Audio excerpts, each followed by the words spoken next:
नमस्कार दोस्तों, स्वागत है मेरे YouTube channel payroll path India में। आज के इस वीडियो में हम लोग डिस्कस करेंगे फुल एंड फाइनल सेटलमेंट यानी एफएनएफ का प्रोसेस के अपडेटेड रूल्स, क्या टाइमलाइंस रहती हैं इसकी, और न्यू लेबर लॉ में जो भी अपडेट हुआ है उसके बारे में। सबसे पहले समझते हैं कि एफएनएफ होता क्या है। जब कोई एम्प्लॉय कंपनी छोड़ता है, रेजिग्नेशन, टर्मिनेशन या उसका जो कॉन्ट्रैक्ट है वो कंप्लीट हो जाता है, तब जो कंपनीज हैं एम्प्लॉय का फाइनल ड्यू सेटल करती हैं। इस प्रोसेस को हम लोग एफएनएफ बोलते हैं, यानी फुल एंड फाइनल सेटलमेंट। इसमें कंपनी एम्प्लॉयज़ के pending salary, leave encashment, bonus, gratuity और अदर डिडक्शन कैलकुलेट करती है। इसके बाद बात करते हैं कि एफएनएफ में क्या क्या मेजर कंपोनेंट्स होते हैं। एफएनएफ में जनरली इंक्लूड होता है लास्ट वर्किंग डे तक की जो सैलरी है एम्प्लॉयज़ की, लीव इनकैशमेंट का अमाउंट हो गया, परफॉर्मेंस बोनस है या कोई इंसेंटिव ड्यू है, ग्रेचुटी अगर एप्लीकेबल है। अगर डिडक्शंस की बात करूँ तो डिडक्शंस में नोटिस रिकवरी होती है अगर एम्प्लॉय अपना पूरा नोटिस पीरियड सर्व नहीं करता है, असेट्स की रिकवरी होती है, कोई लोन या एडवांस होता है, एडजस्टमेंट या कोई टीडीएस का डिडक्शन होता है। Final amount addition minus deduction होता है, यानी जो भी अर्निंग बन रही होती है एम्प्लॉयज़ की और जो भी डिडक्शन अप्लाई होता है उसके बाद ही जो एफएनएफ का अमाउंट है वो रिलीज़ किया जाता है। न्यू लेबर लॉ में क्या अपडेट हुआ है वो जानते हैं। तो इसमें जो न्यू वेज कंप्लायंस प्रैक्टिस और लेबर कोड इम्प्लीमेंटेशन डिस्कशन के बाद कंपनीज जो हैं अब एम्प्लॉय सेटलमेंट प्रोसेस अडॉप्ट कर रही हैं फास्टेस्ट, जिसमें अभी काफ़ी जो ऑर्गेनाइजेशंस हैं वो एग्जिस्टिंग एम्प्लॉय के वेज को फास्टर प्रोसेस करने की तरफ मूव कर रही है। इसलिए जो एचआर और पेरोल की टीम्स हैं, पेरोल ऑटोमेशन हो गया, फास्टर अप्रूवल्स हो गए, कभी कभार जो अप्रूवल्स है उसकी वजह से भी एफएनएफ डिले होता है, डिजिटल वर्कफ्लो हो गया, और जो एचआरएमएस सिस्टम है उसे यूज़ कर रही है।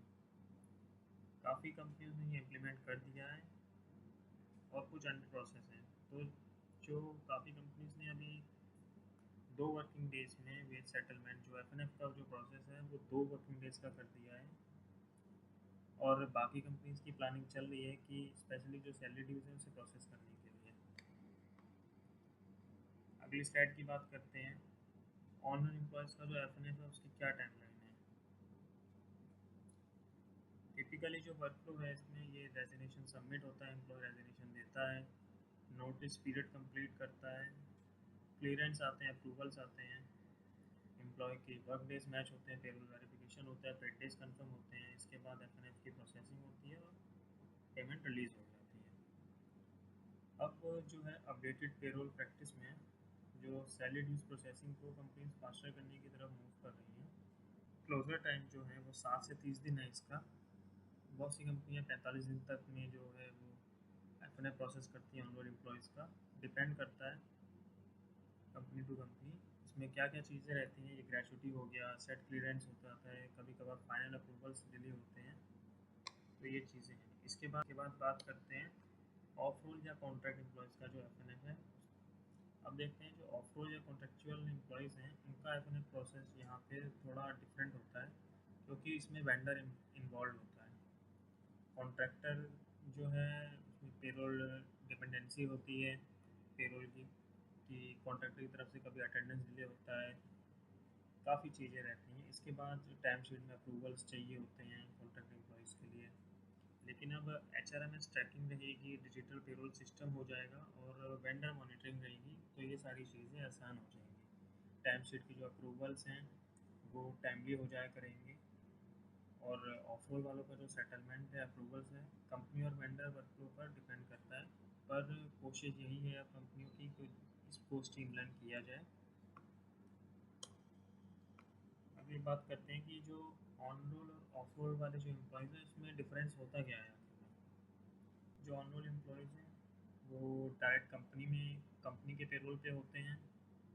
फास्टर अप्रूवल्स आते हैं जब वो लेफ्ट करते हैं, और बेनिफिट्स बेटर होते हैं compare to off roll employees. और ऑफ रोल एम्प्लॉयज़ में क्या होता है कि वेंडर की डिपेंडेंसी होती है, अप्रूवल की जो चेन होती है वो काफ़ी लंबी होती है, पेरोल कोऑर्डिनेशन मल्टीपल पार्टीज़ के थ्रू होता है, तो ये डिफरेंस है फिर ये ऑफ रोल और ऑन रोल एम्प्लॉयज़ के लिए।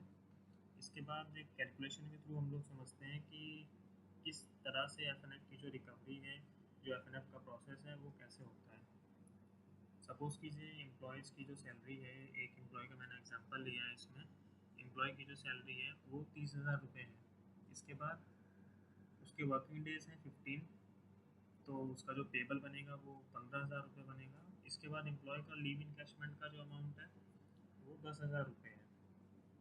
इसके बाद जो एम्प्लॉय है मेरा, वो नोटिस पीरियड सर्व नहीं करता है, शॉर्ट रहता है उसका नोटिस, तो नोटिस रिकवरी के जो डेज हैं वो 5,000 का जो अमाउंट है वो उसकी सैलरी में से जो एफ है जो उसमें से डिडक्ट होता है।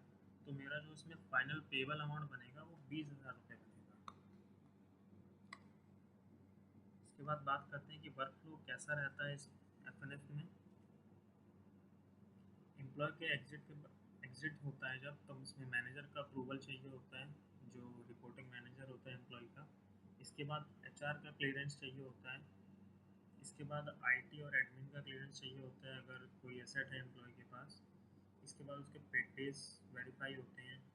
इसके बाद एफ प्रोसेस होता है और बैंक ट्रांसफ़र हो जाता है।